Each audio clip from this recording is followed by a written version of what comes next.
Ladies and gentlemen, welcome back to the Indie Zone, where we are now evaluating page 15 of the Affidavit of Probable Cause in the case styled as Idaho versus Kohberger. Page 15 begins with a depiction, a map, not to scale, of the possible route taken based off of cellular site location. And so this is apparently Detective Payne providing a depiction of where the phone and therefore Mr. Kohberger traveled during the time in question. The affidavit, page 15, goes on to state that investigators found that the 8458 phone did connect to a cell phone tower that provides service to Moscow on November 14th, 2022, but that investigators do not believe the 8458 phone was in Moscow on that date. Detective Payne continues to write that the 8458 phone has not connected to any towers that provide service to Moscow since that date, which is November 14th, 2022, one day after the murders.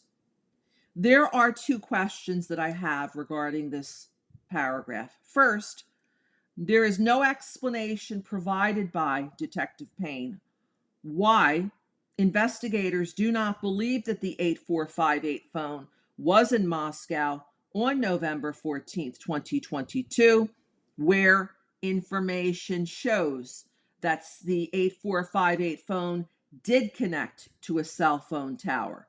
No explanation regarding that first discrepancy. He goes on to state that it has not connected to any towers that provide service to Moscow since that date, November 14th, 2022, presumably through the date of the signing of the affidavit, December 29th, 2022. Now, this is confusing to me because on the prior page, Detective Payne stated that the authorization from the court was simply for the cast information as to the 8458 phone from the provider, AT&T, for the limited period of November 12th to November 13th. So where did the additional information from November 14th through the time of the signing of the affidavit come from? That also is not explained here.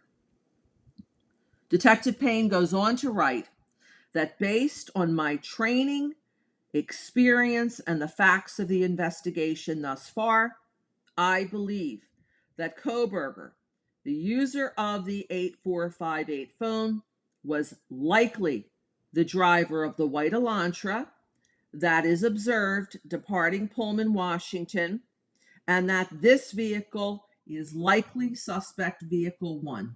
So here he does not say with certainty, he says likely. Mr. Kohberger was likely the driver of the vehicle that is likely suspect vehicle 1. He then goes on to state, additionally, the route of travel of the 8458 phone during the early morning hours of November 13th, 2022, and the lack of the 8458 phone reporting to AT&T between the hours of 2:47 a.m. and 4:48 a.m. is consistent with Kohberger attempting to conceal his location during the quadruple homicide that occurred at the King Road residence. Again, he is speculating. He bases this on absolutely no evidence that the phone was in fact turned off and that Mr. Kohberger did so to attempt to conceal his location. And again, the quadruple murders happened, according to this affidavit, between the hours of 4 and 4:25 a.m. on November 13th, 2022. This affidavit shows that there is no information regarding the phone's travels and therefore that of Mr. Kohberger's during this crucial time period.